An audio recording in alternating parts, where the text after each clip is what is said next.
নমস্কার, মৃণাল জ্যোতি চ্যানেলে আপনাদের সবাইকে স্বাগত। পামিস্ট্রির ক্লাসে কথা হয়েছিল আজকে আমরা মিডিল ফিঙ্গার নিয়ে আলোচনা করব এবং মিডিল ফিঙ্গারের এই ফ্যালেন্স থেকে কি দেখা হয় সেগুলো আমরা আলোচনা করব।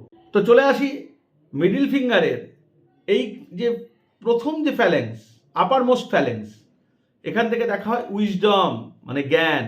এই যে মিডিল ফ্যালেন্স প্রেগম্যাটিজম, মিডিল ফ্যালেন্স থেকে দেখা হয় প্রেগম্যাটিজম মানে অভিজ্ঞতা প্রসূত জ্ঞান, আর এই নিচের ফ্যালেন্স থেকে দেখা হয় লেবার অর্থাৎ শ্রম।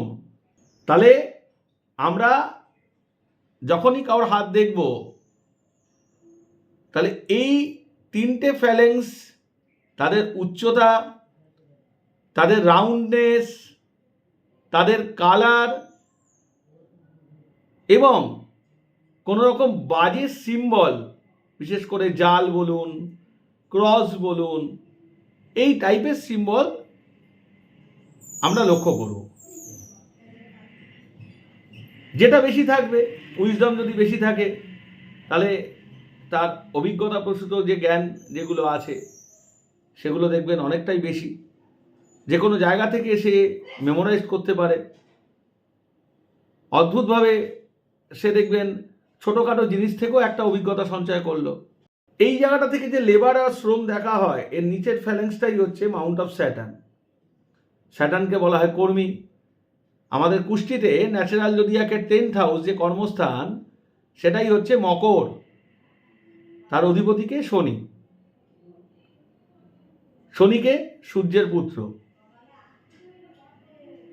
শনি প্রচণ্ড লেবোরিয়াস, শনিকা একটা স্টিকে আছে, তার জন্য তার ঠিক ওপরের যে ফ্যালেন্সটা, এটাই হচ্ছে লেবার শ্রম। তো এই তিনটে জিনিস আপনারা ফলো করুন এবং তার সাথে সাথে আঙ্গুল স্কোয়ারিশ নাকি, আমি আগেও বলেছি আবার বলছি, নাকি পয়েন্টেড, এই জায়গাগুলো নিয়ে আপনারা দেখুন। এই যে প্রত্যেকটা ফ্যালেন্স আছে এর সাথে কিন্তু রাশির একটা সম্পর্ক আছে।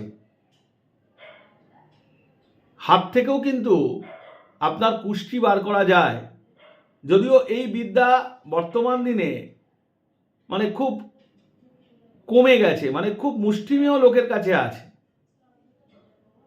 আমি এরকমও লোক দেখেছি যারা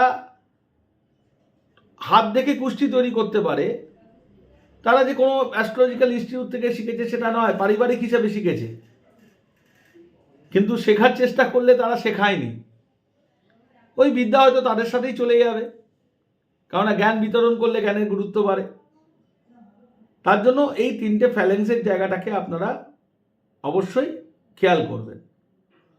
সামনের দিন আমরা লিটিল ফিঙ্গার, এই যে আঙ্গুলটা আছে, এবং সেই আঙ্গুল সম্বন্ধে জানব, এবং এই অনামিকা সম্বন্ধে, এই দুটো আঙ্গুল সম্বন্ধে আমরা জানব, কারণ এই দুটো আঙ্গুল ওতপ্রোতভাবে জড়িত।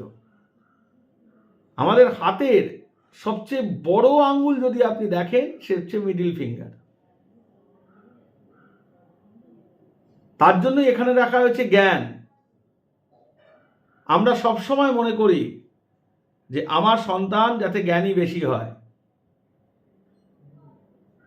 তার যাতে বুদ্ধি থাকে, তার যাতে অভিজ্ঞতা থাকে, যার জন্য এই ফিঙ্গার সবচেয়ে বড়। আজ এই পর্যন্তই। আরও এরকম তথ্য আপনাদের সাথে শেয়ার করব। নেক্সট ডেতে আপনারা জানবেন যে অনামিকা এবং কনিষ্ঠা, এই দুটো আঙ্গুল সম্বন্ধে। নমস্কার।